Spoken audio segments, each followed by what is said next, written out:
What's up? It's your boy G Reels, and finally, after watching all the drama behind this movie play out behind the scenes via the press, we finally have a review of Don't Worry Darling, directed by Olivia Wilde and starring Florence Pugh, Harry Styles, Chris Pine, Gemma Chan, and Olivia Wilde herself. Now, we've watched all of this stuff probably play out with Don't Worry Darling behind the scenes, and I guess the big question now is the movie actually worth our time after having to deal with all the behind the scenes hoopla?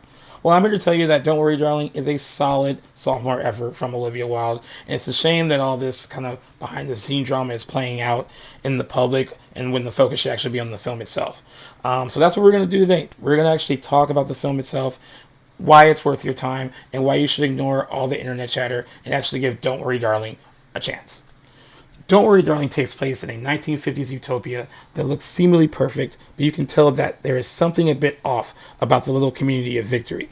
Couple Alice and Jack Chambers, played by Florence Pugh and Harry Styles, are one of several couples living in this perceived suburban paradise, where all the men leave at the same time to go to their jobs, while the women have to stay behind and perform their wifely duties at home.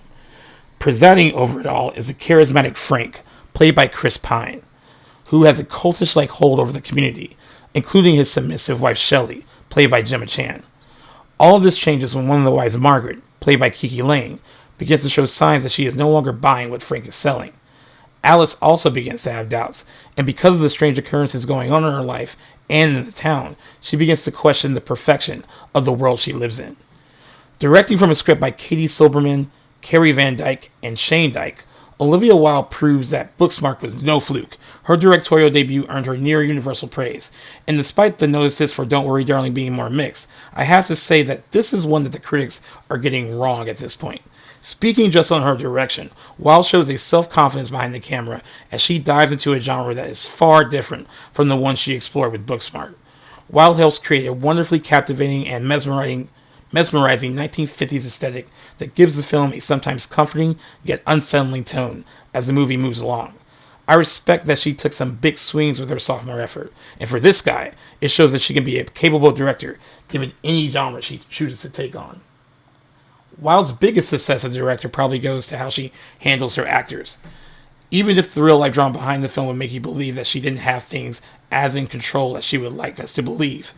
Whatever the relationship may be between Florence Pugh and Olivia Wilde now, it's clear that during shooting, Florence trusted Wilde to guide her through the project, and with that trust comes an absolutely ferocious performance from the young actress, who continues to prove why she's one of the best of her generation working today. She's our guide through all the film's various revelations, and our emotions flow with hers. When her life is more idyllic and serene, we feel her happiness. As her psyche unravels because she is beginning to not trust the world around her, we buy her growing madness. It's a completely committed performance that is reminiscent of her stellar work in Midsommar. It's the same that she's not around to promote the film much because she's in nearly every frame, carrying a lot of the film on her back, and she deserves to have her moment with this project. Harry Styles proves to be a captivating screen presence, and he shows signs that he has some real potential as an actor.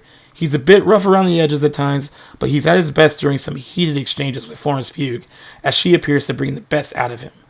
At times, I thought the focus was too much on how handsome the guy was, and maybe that's why some of his performance didn't hit all the marks, but it's certainly an effort that shows he could have a substantial film career if he wants it. Lastly, Chris Pine gives a career best performance as Frank. With just a stare, he sells Frank's hold over his community. It's very easy to feel a general displeasure about Frank when he's on screen. He has one scene with Florence Pugh during a kitchen scene in the film that proves to show Pine isn't afraid to play someone completely distasteful.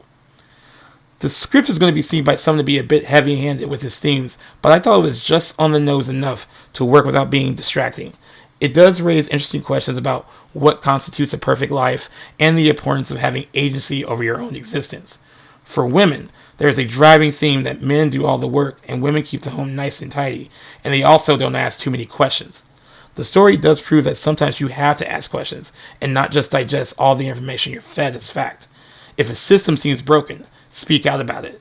In this world, there are consequences for doing so, and sadly, even in today's world, there's still very much the case when it comes to that fact. The third act is a bit of a mixed bag. I certainly won't give anything away, but it's mixed with some rather fine moments. Florence Pugh and Harry Styles really shine together during a key scene as the film reaches its climax. But it also goes a bit off the rails.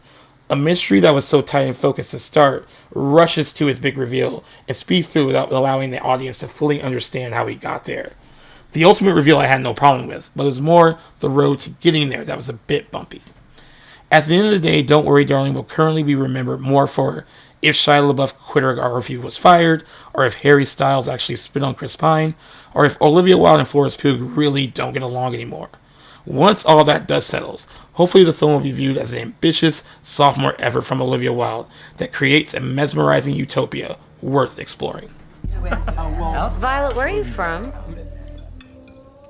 Pardon? I said, where are you from? Philadelphia. I'm from Philadelphia. Are you serious? I didn't know that. You know I like cheese. Most of the women here are from Philadelphia, or Baltimore, or Chicago.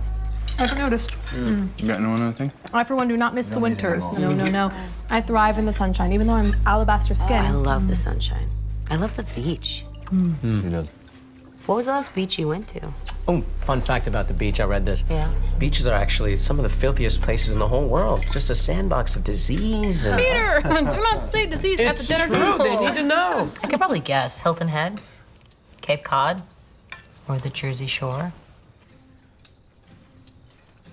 And we all honeymooned in Sea Island, or the Poconos, or Niagara Falls. I think those are popular honeymoon destinations. Expensive. Beautiful, beautiful. Yeah, you didn't finish the story. Bill over here is probably one of the worst golf Sorry, players. Peter, I'm not quite finished. Violet, where did you meet Bill?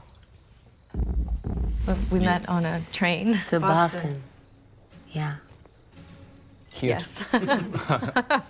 You dropped your ticket, and he bent down, picked it up, gave it to you, right? It is, yeah. That's how Margaret met Ted.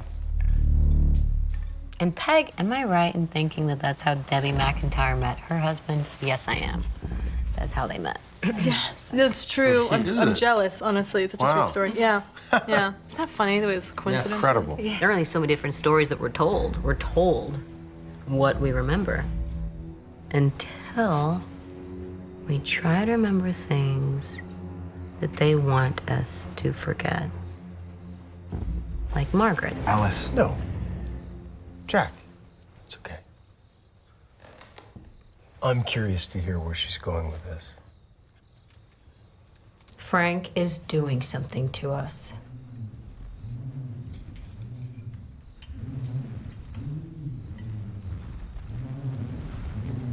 Delusions, memory problems, hysteria. We saw these issues with Margaret and know that it's completely curable. Dr. Collins prescribed you a suite of medications which you were clearly not taking. The question is why? He's lying to us. He's lying to all of us. Yourself, Alice. Bunny, your best friend, is worried about you. She thinks that you need help. Is that why she's not here tonight? Because you didn't want to be reminded He's using you. of He's using all of us. Do you even know what the Victory Project actually is? Have you ever asked? Do you? Is that why you went out there? To headquarters?